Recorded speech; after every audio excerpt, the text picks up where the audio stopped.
Hey everyone, Taylor here at North 40 Fly Shop in Ponderay, Idaho. Today we're going to be tying the Sparkle Minnow. One of the most versatile streamer patterns and beloved by many. Just how did they get it so sparkly? I'm going to show you how today. This pattern is found being used on many western rivers and is tied in many different colors and sizes.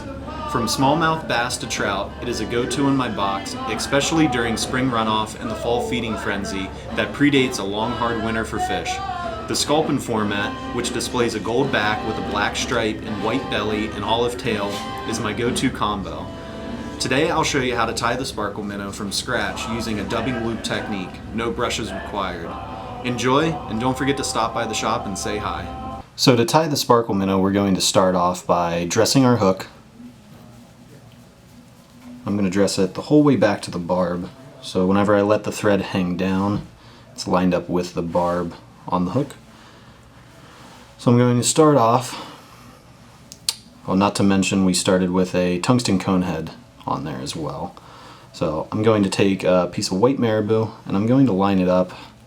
I like my tails a little bit larger on the Sparkle Minnow, so I'm going to make it maybe the tips 1.5 times the length of the shank of the hook itself. And that's going to be my cinch or my tie-in point. Don't be afraid to cinch down if you're using gel spun thread. I really like gel spun thread. It's got a lot of good characteristics. It can lay flat when you tie in, or you can spin it and make a little bit of a thinner base. You can see how it thins down when I spin it. So once we get that tied in, we're going to take our crystal flash, which is a copper color for this pattern in particular. And I've cut a section that's probably about 2.5 times the length of the shank of the hook.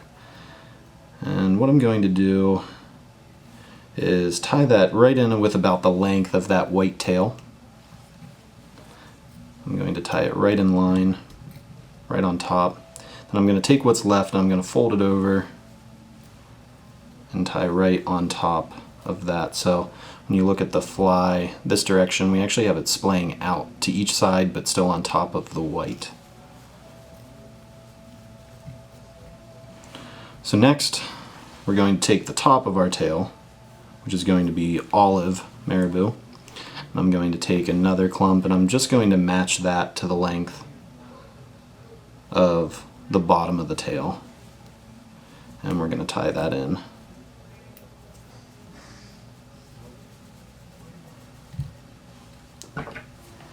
Going to trim.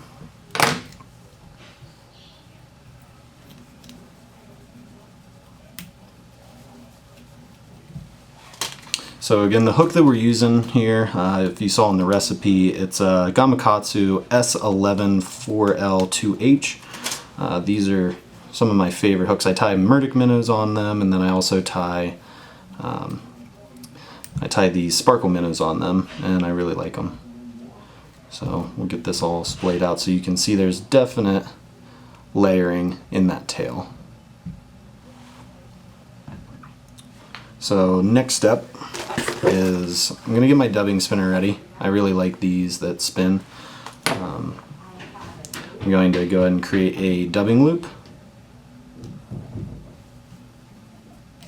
I'm going to wrap that back, and then I wrap the thread around that loop a couple of times, and then I line that up with the very rear of the fly, so right in here.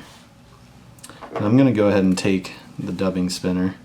So we take our loop, and then I'm going to line that up so if you can see here, I have that lined up just like that. So we're going to let that hang. Now we're going to take our ice dub minnow belly, and I'm going to tear off a nice hunk of fibers here. Now before I just shove that into the dubbing loop, I'm going to actually take them and comb them out and try and match the lengths of them by ripping them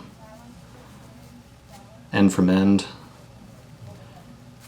until eventually you can see they're going to all lay in a pretty similar orientation. Then I'm going to insert that into the dubbing loop. I'm going to slide that up just like so. You see those fibers sit in that loop. I'm going to grab a couple more and put in, just to make sure we got plenty, because we will comb this out.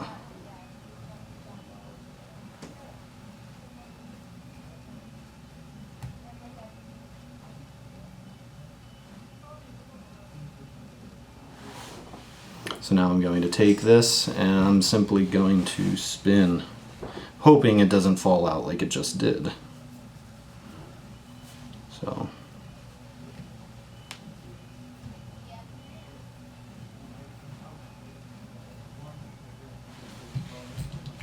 we're going to take that, spin,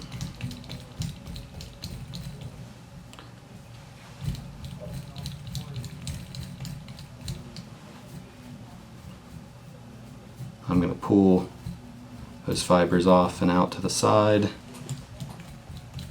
And this essentially becomes our Sparkle Minnow brush. We're not actually going to use the brush. So I'm going to take a set of hackle pliers and close that dubbing loop. And then I'm going to trim below the hackle pliers, and I'm going to hang that back to the side. Now I'm going to make another dubbing loop on the same exact spot. So again, make your loop, wrap around it a couple times. Get your dubbing spinner, seat it at the bottom of the loop. Now we're going to take the gold ice dub. We're going to do the same thing, line up all those fibers. And this is going to require a lot more than we used before.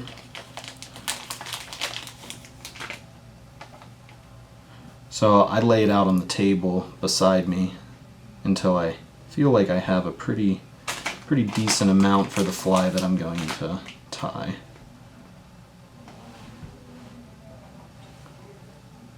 So once we get a nice hunk,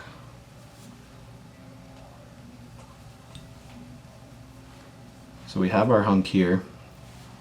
What I do is I slide that into the dubbing loop all in one big clump, just like so, and then I'll slightly twist to tighten up the loop, and then I'll slide that material into the location that I want it. So effectively spreading it out across the loop. That way it doesn't get too thick in one spot or too thin in another.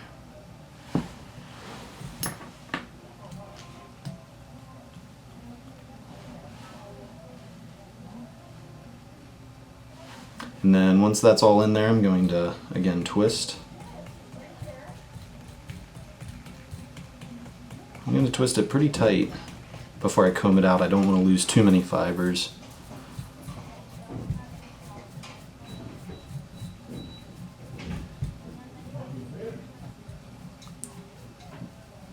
So once I get them all combed out, I'll try to align them to one side. So you can see like this, makes it a little bit easier to wrap. So we have to take our thread forward.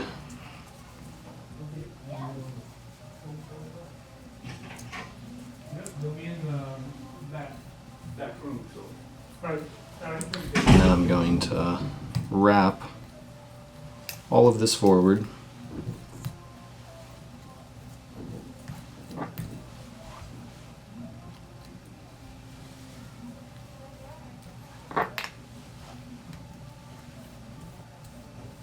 And as I wrap, I'm going to actually pull those fibers back to keep them from getting trapped facing forward.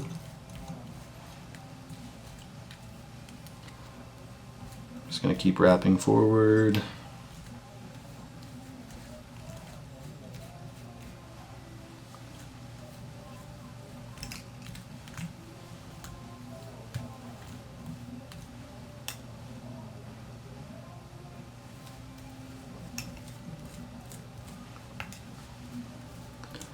That's going to take us almost the whole way up to the cone, which you don't want to crowd the cone yet. We still have a couple more steps. I'll lock that off.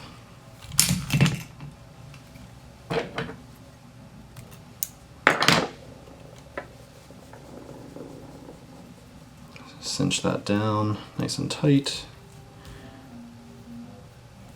Now, next step, what I'm going to do is I'm going to take these fibers here on the bottom and I'm actually going to part them right down the middle of the fly itself.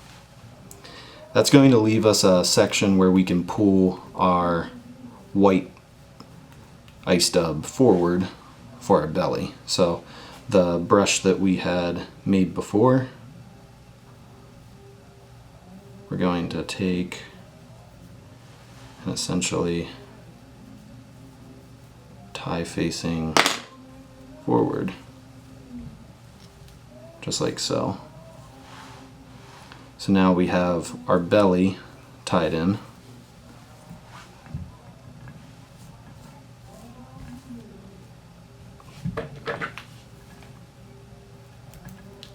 Trim what excess, and I like tucking it up under the cone. Tie this off nice and tight. Now notice here we have a lot of space left. So what I do is I kind of comb everything back, and then I go back, I'll make another short dubbing loop.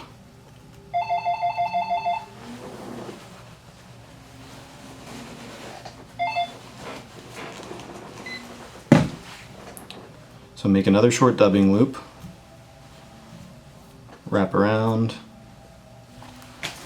and I'll take more of the gold ice dub, and I'll put in my loop.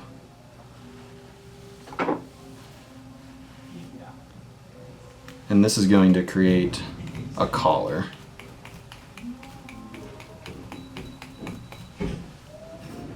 I'll take that, comb it back, and we'll make a few good wraps right up in underneath the cone.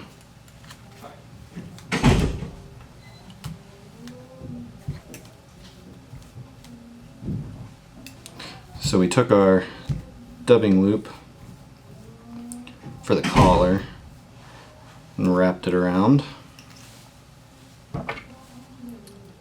tied it off under the cone. Now I'm going to make some cinching wraps.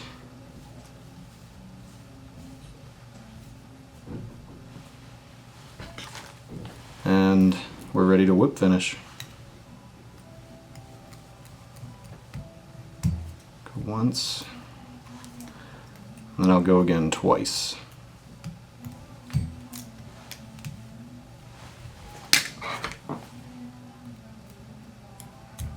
And when I'm done, I go through and I comb out any fibers I might have missed.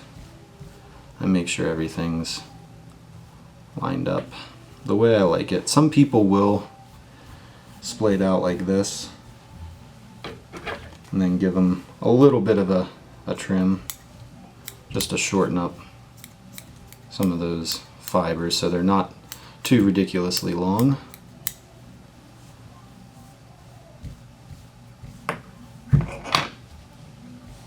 A little bit more of a tameable profile.